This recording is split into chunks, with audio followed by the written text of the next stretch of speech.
Efesus pasal 1 ayat 15-23. Mari bangkit berdiri, dengarkan firman Tuhan. Doa untuk pengertian tentang kemuliaan Kristus. Karena itu, setelah aku mendengar tentang imanmu dalam Tuhan Yesus dan tentang kasihmu terhadap semua orang kudus, aku pun tidak berhenti mengucap syukur karena kamu, dan aku selalu mengingat kamu dalam doaku dan meminta kepada Allah, Tuhan kita Yesus Kristus, yaitu Bapa yang mulia itu, supaya Ia memberikan kepadamu roh hikmat dan wahyu untuk mengenal Dia dengan benar, dan supaya Ia menjadikan mata hatimu terang, agar kamu mengerti pengharapan apakah yang terkandung dalam panggilannya, betapa kayanya kemuliaan bagian yang ditentukannya bagi orang kudus, dan betapa hebat kuasanya bagi kita yang percaya, sesuai dengan kekuatan kuasanya yang dikerjakannya di dalam Kristus, dengan membangkitkan Dia dari antara orang mati dan mendudukan Dia di sebelah kanannya di surga,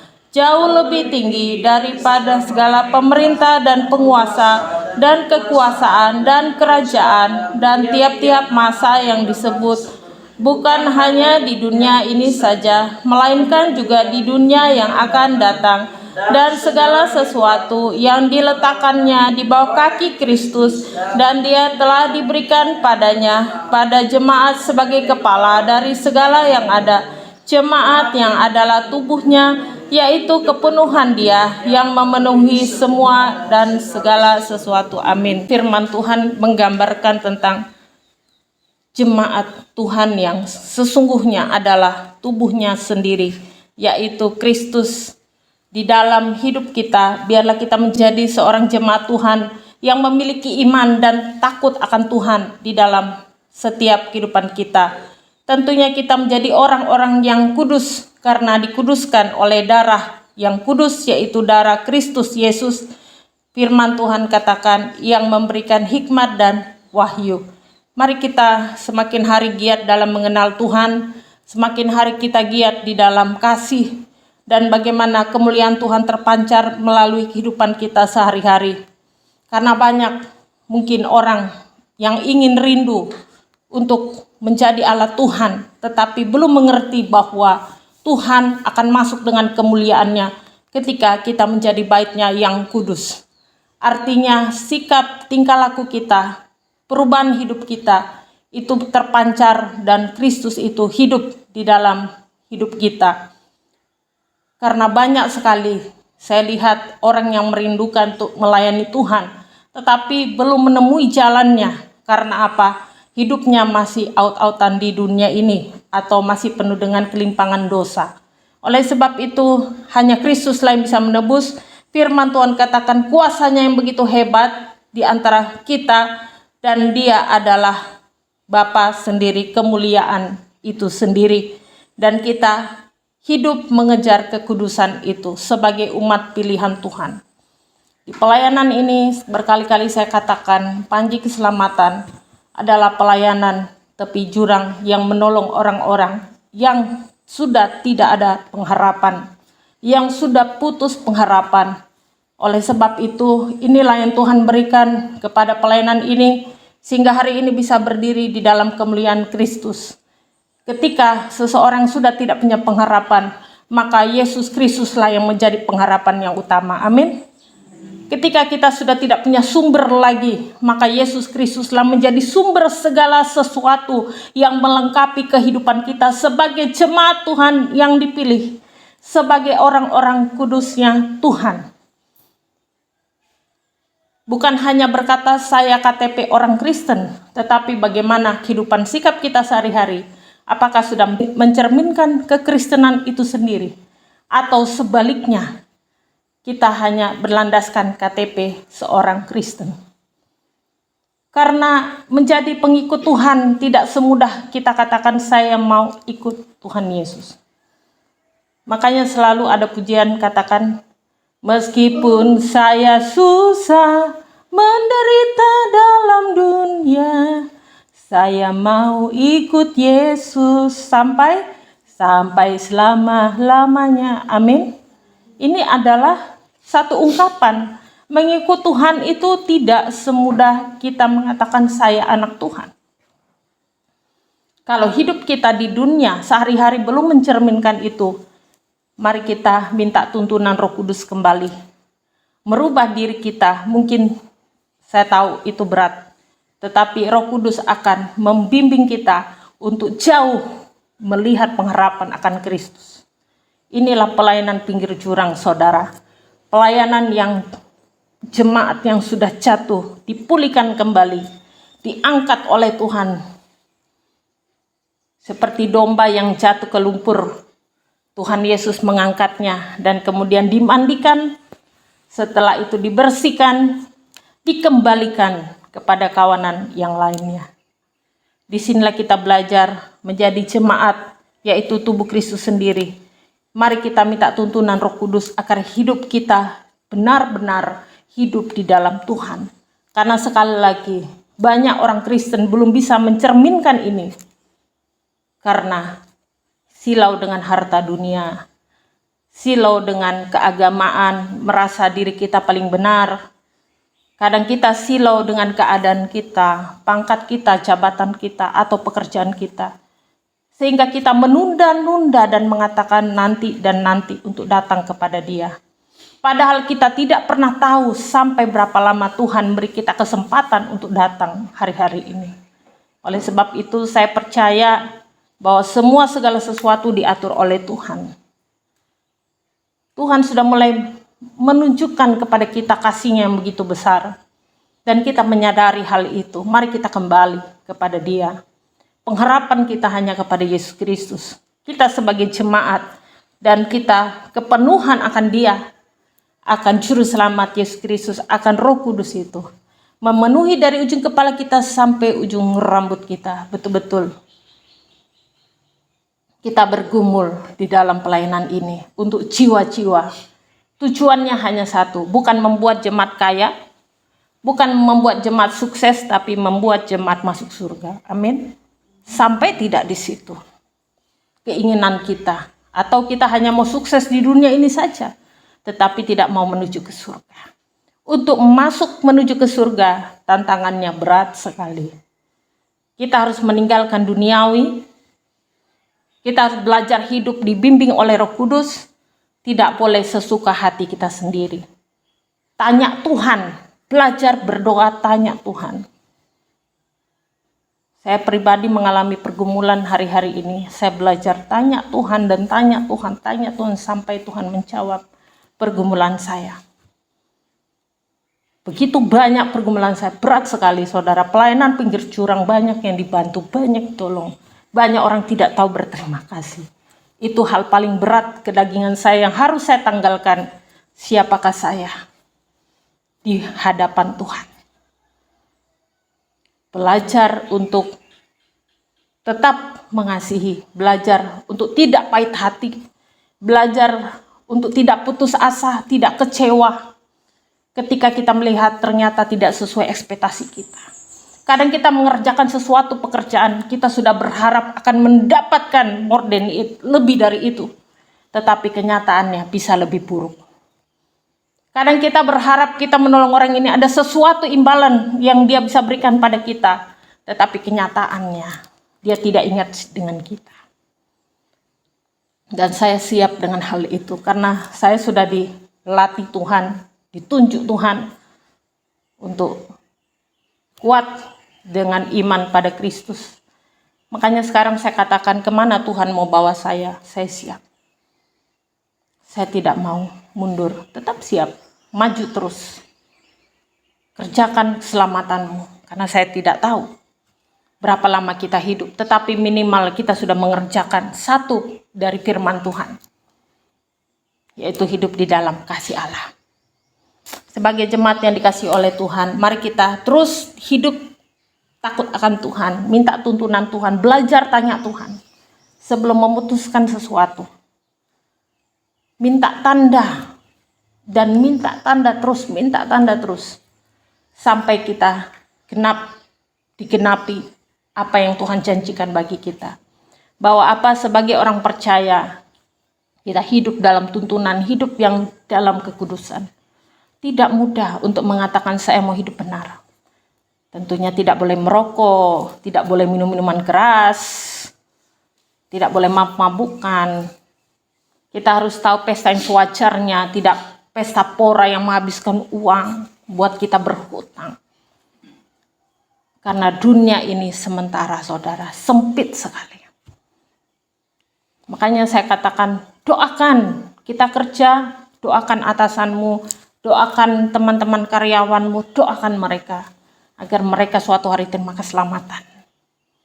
Jangan hanya berharap kita sendiri yang selamat.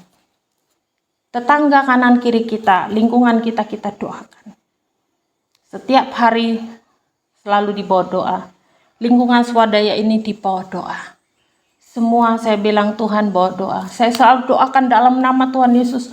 Menjadi perumahan yang elit dalam nama Tuhan Yesus, saya selalu doakan. Sekalipun waktu itu belum ada jalan, belum ada tetangga. Doa kayak orang gila, saudara. Tapi hasil dari kegilaan, jalan masuk, tetangga ada, pembangunan sudah mulai berjalan. Orang yang mengatakan ini tanah mati, sekarang orang rame-rame ngincer tanah ini. Dengan harga 2 kali lipat. Karena apa? Doa, perkataan orang percaya. Amin. Ketika saya bercerita dengan teman-teman yang ada di Jakarta, saya kesaksian dengan teman-teman di tempat lain, bahkan di seluruh Indonesia. Mereka bilang apa? Kamu pendeta gila. Karena orang lain belum tentu bisa lakukan. Kalau tidak punya keyakinan penuh kepada Tuhan, hidup dalam kekudusan, kita tidak bisa melihat surga, saudara. Dan saya lihat kemajuan demi kemajuan, puji Tuhan. Tadinya tempat ini tempat yang rumah yang kata orang berhantu, sudah tidak layak.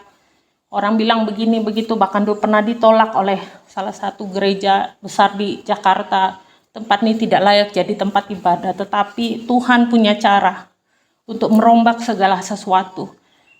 Saya pelayanan dari yang nol, tidak punya apa-apa. Saya bangun di sebelah itu dari nol, gak punya duit, saudara. Tapi harus masih bantu anak STT, mau tidak mau bangun. Bergumul, berdoa, ya puji Tuhan. Saya ingat pertama kali jalan jadi, orang Katolik kasih 7 semen. Sak semen, tiba-tiba dikirimkan, itu jalan belum kering, orangnya udah nunggu di sana, di depan. Tiba-tiba telepon, itu mau masuk, tunggu jalan belum kering. Dia bilang apa? 7, angka sempurna, angka Roh Kudus. Kita berdoa supaya betul-betul diberkati. Cara manusia kita ikut Tuhan tuh dakduk, jantung kita nih. Macam apa aja kita nih, kalau kita tuh mau belajar terbang itu rasa takut mau jatuh, saudara, benar. Tapi Tuhan itu baik. Penyelesaian lagi terjadi, tanah sebelah ini, pertengkaran terus. Berdoa, sampai deal. Puji Tuhan kemarin sudah deal. Amin. Apa yang direbut iblis dikembalikan. Saya tidak mau ngambil kesempatan, saya sudah bilang. Sama ini kita tim pelayanan nih, saya sering bilang, sekalipun ada kesempatan saya bisa mengambil dan mencuri, saya tidak mau lakukan. Saya skip di situ, tapi saya bilang saya doakan, kembalikan pada yang punya. Puji Tuhan, kemarin selesai satu persatu, sekarang lagi bergumul. Setelah selesai ini, mulai lagi ada pergumulan tentang iman lagi, ya, dan iman lagi. Tapi saya percaya Tuhan pasti tolong, amin. Kalau langkah yang kemarin Tuhan tolong, yang hari ini Tuhan pasti tolong. Besok Tuhan pasti tolong, besok lagi Tuhan pasti tolong, amin. Makanya kita punya logo apa? Pertolonganku ialah datang dari Tuhan menjadikan langit dan bumi.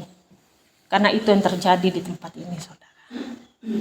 Pelayanan ini dimulai dari yang kosong sampai ada isinya. Itu dari nol. Dari yang tidak ada apa-apanya. Hinaan orang. Ketika saya cerita tentang pengalaman iman saya, semua orang bilang saya pendeta gila. Saya mau kasih tahu, gak apa-apa saya gila, saya percaya Tuhan. Daripada saya gila, saya kerasukan setan, lebih baik saya percaya Tuhan. Saya tahu akan menuju kemana. Surga, tempat terakhir saya. Makanya ada lagu bilang apa? Oh Yerusalem, kota mulia, sungguh ku rindu ke sana. Amin. Tak lama lagi Tuhanku datanglah, bawa saya masuk sana. Hanya itu kerinduan saya. Saya senang dengar lagu itu, menguatkan iman saya. Beberapa hari ini kita bergumul tentang mesin, akhirnya daripada diangkut orang, kita ambil. Berdoa, minta air, makanya tiap hari mulai hujan, tiap malam mulai hujan. Puji Tuhan, Tuhan kasih kita air. Terasa saudara kalau kering gak ada air. Jangankan cuci baju, cuci muka aja gak ono. Tapi kalau Tuhan yang kasih air. Ketika kami mulai berdoa bersama, Tuhan pelihara air kami buat cuci baju, cuci pakaian, buat cuci piring. Pelihara air kami buat makan minum kami. Sampai hari ini, puji Tuhan, air ada terus. Disitulah memang betul kita diajarkan untuk berdoa. Bersyukur. Jangan lupa mengucap syukur dalam segala hal. Berilah apa yang bisa kau beri. Bantulah apa yang bisa kau bantu. Dengan tenagamu, dengan hatimu. Dan saya bersyukur. Tuhan itu sangat baik. Tuhan lengkapi hidup saya satu persatu. Saya datang ke sini nggak bawa apa-apa, saudara. 0. Saya lewati 5 tahun ini, mau masuk tahun depan 6 tahun pelayanan di sini. Saya mulai lihat perjuangan sudah mulai ada hasil. Walaupun tempat sederhana, tapi saya bersyukur Tuhan itu baik. Satu persatu, saya percaya Tuhan menyembuhkan, memulihkan kita. Amin. Pulih, sembuh, sehat. Karena Tuhan ada di sini, saudara. Di kemah ini, panji keselamatan. Karena pelayanan tepi jurang yang Tuhan bawa adalah orang-orang yang sudah kehilangan pengharapan. Mungkin saudara bisa jawab di hati saudara sendiri. Apakah ketika saudara datang ke tempat ini, saudara sedang kehilangan harapanmu, sehingga Tuhan pertemukan datang hari ini, saudara. Ketika sudah tidak ada jalan, semua buntu. Makanya saya kaget waktu kita sharing, Mama Rita cerita. Sebenarnya aku sampai pikir mau bunuh diri. Karena aku sakit berat. Dia bilang dia sudah tidak mampu. Makanya kami bilang, Tuhan Yesus jawaban kita berdoa. Sembuh, sehat. Amin. Saya kaget saudara dengar perkataan itu. Mama Rita tuh jarang cerita, tapi begitu kesaksian luar biasa. Amazing, nanti kalau sembuh harus kesaksian. Amin. Jangan disimpan sendiri, harus kesaksian, jadi berkat. Saya kaget juga. Itulah waktu itu kesaksian sebelum Mama Liwe. Dokter bilang gak bisa sembuh. Ingat gak dulu? Rita kita bawa ke sana. Nangis kan? Bawa ke dokter Gandaria. Nggak mau sampai dibujuk makan. Habis itu makan bakmi. Bawa ke dokter Gandaria. Berdoa. Dokter Gandaria bilang apa? Minum obat seumur hidup. Tapi hari ini saya lihat Mama Liwe sudah tidak minum obat. Sembuh. Artinya apa? Kuasa Tuhan bekerja. Dan saya lihat lagi lebih terang lagi. Mama ini, Bu Deni sakit gejala stroke. Begini kejang. Kami berdua angkatnya sampai dia tidak bisa jalan. Suara sudah nggak terdengar. Mau ngomong apa nggak bisa. Saya cuma bisik doa Bapa kami, Tuhan Yesus tolong. Urapi. Minta ampun sama Tuhan Yesus. Akhirnya hari ini saya senang. Karena minggu-minggu yang lalu, Mama tuh duduk di bawah, pakai tikar, saudara.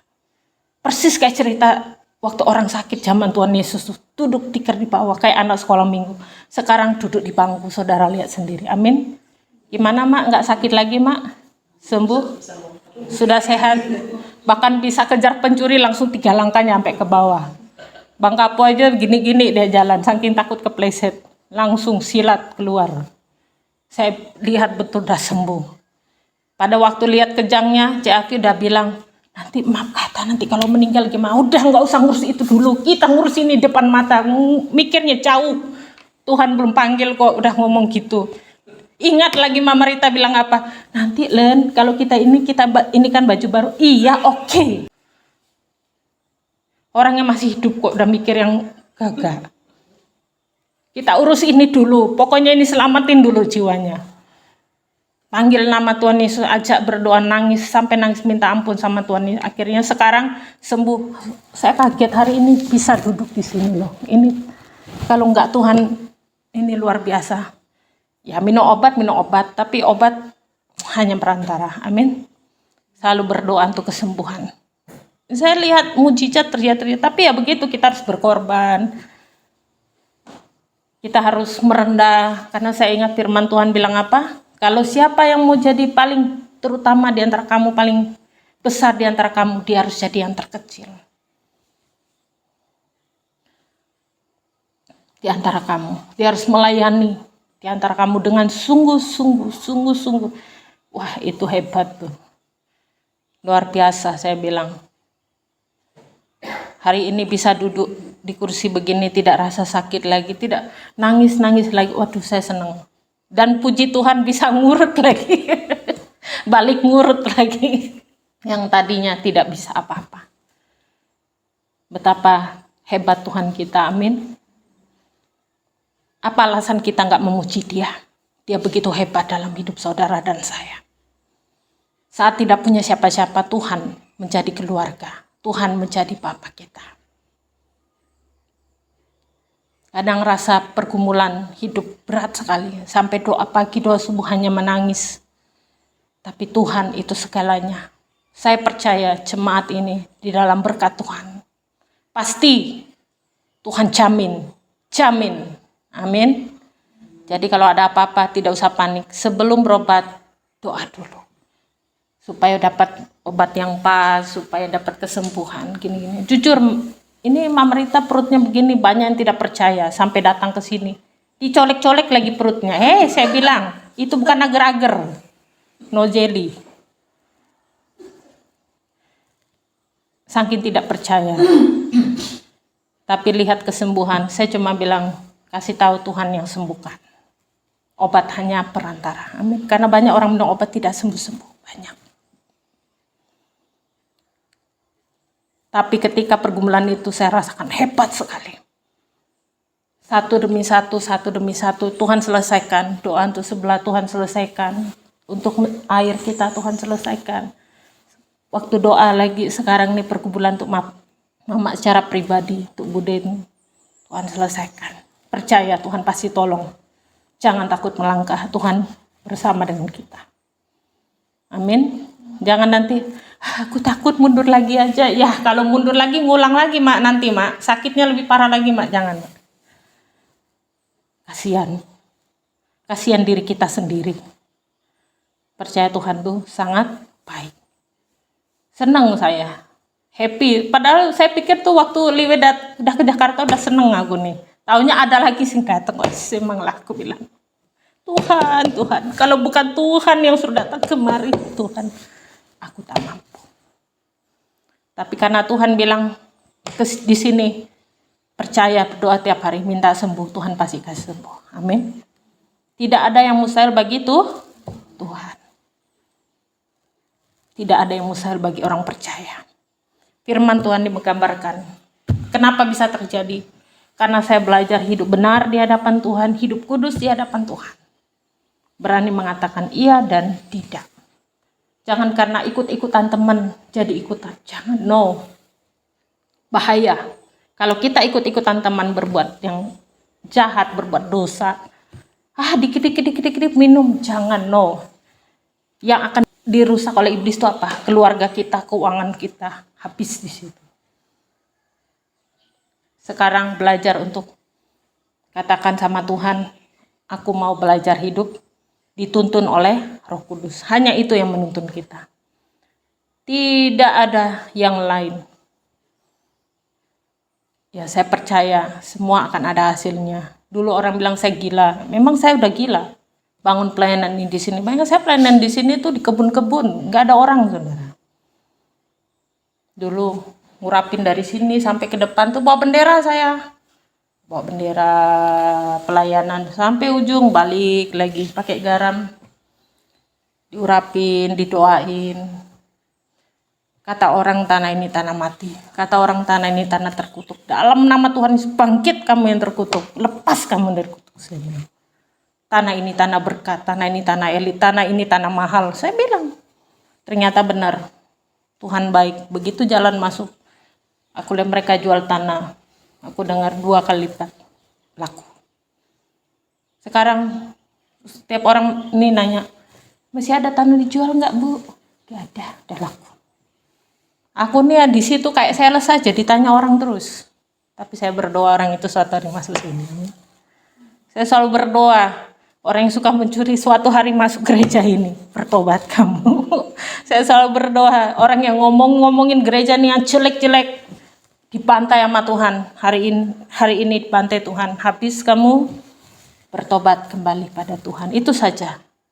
Saya cuma rindu kita semua diselamatkan. Mari kita belajar benar dan hidup kudus di hadapan Tuhan. Mari kita berdoa.